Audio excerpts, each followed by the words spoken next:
নমস্কার, আমি চৈতালি। স্বামী পূর্ণাত্মানন্দ মহারাজজির আরো একটি লেখা আপনাদের সামনে তুলে ধরছি।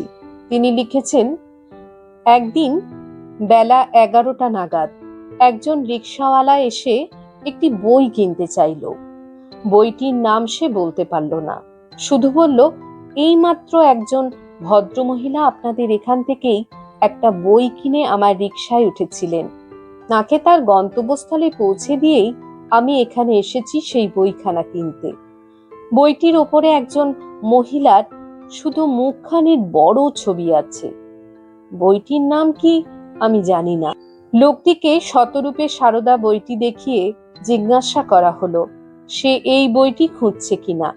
বইটি দেখে তার মুখ উজ্জ্বল হয়ে উঠল। ব্যগ্রভাবে বলল, হ্যাঁ বাবু, হ্যাঁ, এই বইটি আমি কিনতে চাই। এটি ওই মহিলার হাতে আমি দেখেছিলাম। বিক্রয় বিভাগের কর্মচারী বলল, বইটির দাম 60 টাকা। তখন 1985 সালে বইটির দাম ছিল 60 টাকা। রিকশাওয়ালাটি জানালো তার কাছে মাত্র 10 টাকা আছে, যা সে সেদিন তখন পর্যন্ত উপার্জন করেছে। তার উপার্জনের সম্পূর্ণ অর্থ দিয়েও বইটি কিনতে পারবে না। জানতে পেরে সে অত্যন্ত বিমর্ষ হয়ে পড়ল। বিষয়টি বিক্রয় বিভাগের ভারপ্রাপ্ত সন্ন্যাসীর দৃষ্টি আকর্ষণ করায় তিনি ওই রিকশাওয়ালাকে জিজ্ঞাসা করলেন, আপনি এই বইটি নিয়ে কি করবেন? আপনি কি পড়তে পারেন? রিকশাওয়ালা বলল, না বাবু, আমি লেখাপড়া জানি না। তবে বাড়িতে আমার ছেলে আছে, সে লেখাপড়া জানে। সে এবার ম্যাট্রিক পরীক্ষা দেবে। আমি তাকে বলবো, সে আমাকে পড়ে শোনাবে। সন্ন্যাসী বললেন, কিন্তু আপনি কি জানেন বইটি কার সম্বন্ধে লেখা? ওপরের ছবিটিই বা কার? সে বলল, না বাবু, আমি কিছুই জানি না। শুধু যে ভদ্রমহিলাকে আমি রিকশা করে নিয়ে যাচ্ছিলাম তার হাতে ওই বইটি আমি দেখলাম। বইটির ওপরে ছবিটি দেখার পর থেকে আমার মনটা কেমন আকুলি বিকুলি করছে। ওই ছবিটি দেখে আমার মনে হলো ওটি আমার মায়ের ছবি। আমার মাকে আমি খুব ছোটবেলায় হারিয়েছি। মা আমার কেমন দেখতে ছিল আমি জানি না।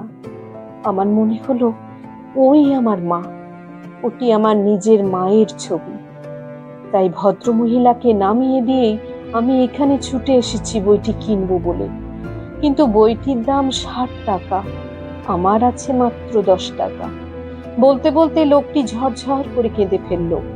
সন্ন্যাসী তার কথায় এতই অভিভূত হয়ে পড়েছিলেন যে কয়েক মুহূর্ত তিনি কোনো কথা বলতে পারলেন না। তারপর তিনি লোকটিকে বললেন, ভাই, আপনাকে টাকা দিতে হবে না, বইটি আপনি এমনিই নিয়ে যান। কিন্তু লোকটি বলল, বিনা পয়সায় আমার মায়ের বই কেন আমি নেব? আমার কাছে যা আছে তাই দেব আমি। তার মিনতিতে সন্ন্যাসী তার ওই 10 টাকা নিতে বাধ্য হলেন। সন্ন্যাসী বইটির সঙ্গে তাকে তার মায়ের একখানি ছবিও উপহার দিলেন।